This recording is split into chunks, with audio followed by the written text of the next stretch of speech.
అందరికీ నమస్కారం. ఇవాళ మనం డాక్టర్ ఎంజెడ్ఏ అస్కరీ ఎండి యునాని గారితో ఉన్నాం. నిజానికి మనం చూస్తున్నట్టయితే మొగాలలో చాలా సెక్స్ సమస్యలు చాలా రకాలుగా ఉన్నాయి. సో అసలు సెక్స్ సమస్యలు ఎందుకు వస్తున్నాయి, ఆ సమస్యలకి పరిష్కారం యునానిలో ఎలా ఉంటుంది, ఆ విషయాల గురించి మనం సార్తో మాట్లాడి తెలుసుకుందాం. నమస్కారం సార్. నమస్కారం సార్, ఇప్పుడు చూస్తున్నట్టయితే మీ దగ్గరికి చాలా కేసులు వచ్చి ఉంటాయి.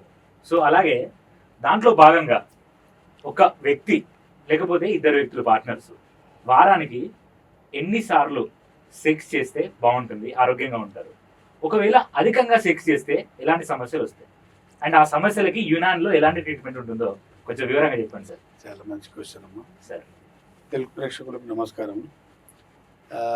నేను డాక్టర్ ఎంజెడ్ఏ అస్కరీ ఎండి యునాని. నా ప్రాక్టీస్ వచ్చేసి నాంపల్లి హైదరాబాద్లో ఉంటుందండి. గత 31 సంవత్సరాల నుంచి నేను ఇక్కడ చూస్తున్నాను. సార్, దాదాపు 2 లక్షల పైన కేసులు, మంచిగానే కేసులు మా దగ్గర ఉన్నాయి. ఇవాళ టాపిక్ ఏంటంటే అసలు సెక్స్ వారానికి ఎన్నిసార్లు చేయాలి, అతిగా చేస్తే దాని దుష్ప్రభావం అంటే మన బాడీ మీద ఉంటుందా అని క్వశ్చన్. కరెక్ట్. అసలు మనం వారానికి 2 times సెక్స్ చేయాలి. Just 2 times. రోజు చేయాలనుకుంటాం. ఎక్కడికి వస్తున్నాం ఇప్పుడు? రోజుకు మనం అన్నం తింటాం కదా, ఎన్ని పూటలు తింటాం? 3 పూటలు తింటాం.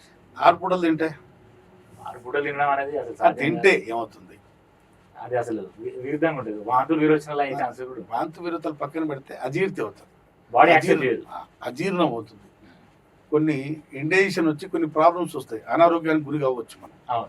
అలాగే ఒక్కసారి మనం సెక్స్ చేసినప్పుడు వీర్యం 2 to 5 ml వీర్యం బయటికి వస్తుంది. ఆ మోతాదు, ఆ క్వాంటిటీలో వస్తుంది. ఒకసారి సెక్స్ చేసినప్పుడు ఆ మోతాదులో వీర్యం బయటికి రావడం జరుగుతుంది. మళ్ళీ అంత వీర్యం మన బాడీలో పుట్టాలంటే, మళ్ళీ ఉత్పత్తి అవ్వాలంటే 4 రోజులు పడుతుంది. 4 రోజులు 4 రోజులు పడుతుంది. కాబట్టి నువ్వు వారం 2 సార్లు ఫోన్ అంటే సెక్స్ చేయాలి. 4 రోజులకు ఒకసారి చేయాలి. 4 రోజులకు ఒకసారి సెక్స్, వారానికి 2 సార్లు, నెలకి 8 సార్లు సెక్స్ చేస్తే నువ్వు ఆరోగ్యంగా ఉంటావు. రోజు ఒకటి మాస్టర్బేషన్ అక్కడికి వస్తున్నాం. ఇప్పుడు చాలా మంది మా దగ్గర కొందరు డాక్టర్లు చెప్పడం వల్ల హస్తప్రయోగం చేసుకోవచ్చు అని కొందరు డాక్టర్లు చెప్పడం వల్ల రోజుకు 5-6 సార్లు ఉద్యమంలో రెచ్చిపోతున్నారు. ఉద్యమం రెచ్చిపోయి కొట్టుకుంటున్నాడు. వాడైతే మన 10 సార్లు చేశాడంట, 10వ సారి రక్తం వచ్చింది.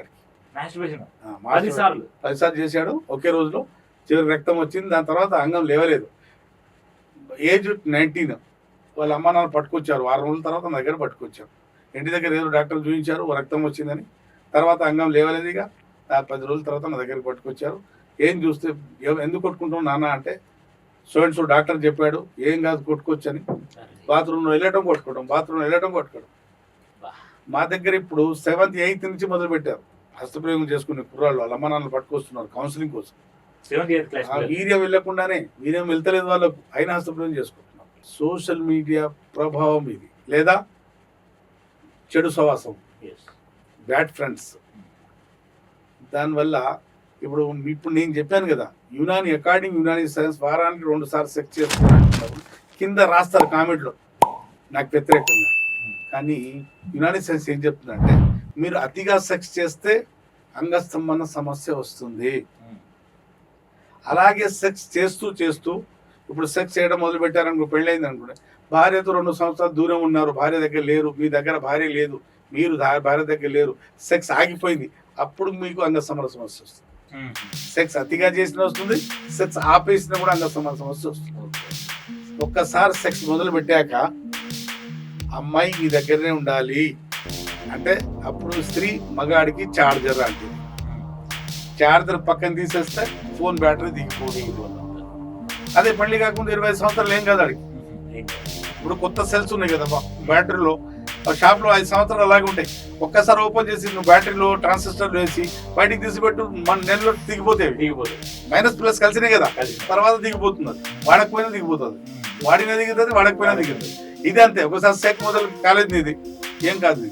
సెక్స్ మొదలు పోయింది అనుకో, నువ్వు భార్య 1 నెల భార్యతో ఉన్నావు, తర్వాత అమెరికాకి వెళ్ళిపోయావు, అబ్రాడ్కి వెళ్ళిపోయావు, ఇక అక్కడి నుంచి సెక్స్ లేదు యాక్టివిటీ, నీకు అంగస్తంభన మొదలైంది, అంగస్తంభన సమస్య మొదలైంది. ఎందుకంటే మనం యూజ్ చేయట్లేదు, కింది పార్ట్కి యూజ్ చేయట్లేదు. అప్పుడు రిక్వైర్మెంట్ ఉండదు. అప్పుడు టెస్టికల్స్ బ్రెయిన్ నుంచి ఆర్డర్ వస్తుంది. అంటే టెస్టికల్ నుంచి బ్రెయిన్కి ఆర్డర్ వస్తుంది, మనం ఆర్డర్ ఇచ్చి టెస్టోస్టెరాన్ ఉత్పత్తి చేయమని. రిక్వైర్మెంట్ లేనప్పుడు, యూజ్ కానప్పుడు ఆర్డర్ ఏది అంతే. అవసరం కూడా ఆర్డర్ లేదు. And demand. డిమాండ్ ఉంటే ఆర్డర్ ఉంటుంది, ఆర్డర్ ఉంటుంది. డిమాండ్ లేదు నువ్వు ఆర్డర్ ఉండదు. కాబట్టి టెస్టికల్స్ ఏం చేస్తాయి, టెస్టోస్టెరాన్ ఉత్పత్తి ఆపేస్తాయి. ఉమ్. ఆపేస్తే అప్పుడు అవి వీక్ అవడం మొదలవుతాయి. అరే. ఆ. అంగస్తంభన కామ కోరికలు 2 తగ్గుతాయి. ఉమ్. ఈడు 2 సంవత్సరాలు అబ్రాడ్లో ఉన్నాడని, భార్య దూరం ఉందని హస్తప్రయోగం చేయడం వల్ల దానివల్ల కూడా అంగస్తంభన సమస్య వస్తుంది. అయ్యో. ఎంతమంది ఇప్పుడు మా దగ్గర మగాళ్ళు, సార్ నేను పెళ్లి చేసుకుని 3 సంవత్సరాల తర్వాత వచ్చాను సార్, కొట్టుకొని ఆరోగ్యం పాడైపోయింది, లేదా నేను హస్తప్రయోగం చేయలేదు సార్ నా ఆరోగ్యం పాడైంది, అంగస్తంభన సమస్య వచ్చింది. అందుకోసం అతిగా సెక్స్ చేసిన కష్టమే, సెక్స్ చేస్తూ ఆపేసిన కష్టం. ఇట్లాంటివి విన్నారు కదండి. మీకు అతిగా సెక్స్ చేసే అలవాటు ఉన్నా, సెక్స్ చేస్తూ ఆపేసినా, మీకు అంగస్తంభన సమస్య వచ్చినా మా దగ్గర చక్కటి పరిష్కారము, శాశ్వతంగా ఈ సమస్యతో మీరు బయటపడవచ్చు.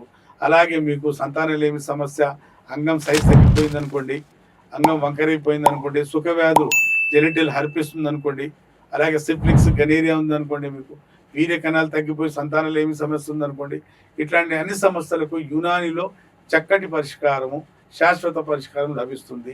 మీరు లోకాన ఏ మూలాన ఉన్నా, మన దేశాన ఏ మూలాన ఉన్నా, లేకుంటే దగ్గరలో ఉంటే నాతో కలిసే మీకు సౌలభ్యం ఉంటే కలిసి ట్రీట్మెంట్ తీసుకోవచ్చు, లేదా పేట్ కన్సల్టేషన్ తీసుకొని మీరు సమస్య మందులు తెప్పించుకొని ఈ సమస్యతో బయటపడవచ్చు. అప్పటి వరకు సరిపోయింది. Thank you sir, thank you so much. So చూసారు కదా, మీకు కూడా ఇలాంటి సమస్య ఉంటే ఖచ్చితంగా యునాని మీకు పరిష్కారం చూపెట్టబోతుంది. సో ఇవాళ కన్సల్టేషన్ తీసుకొని ఈ సమస్యకి పరిష్కారం తీసుకోండి.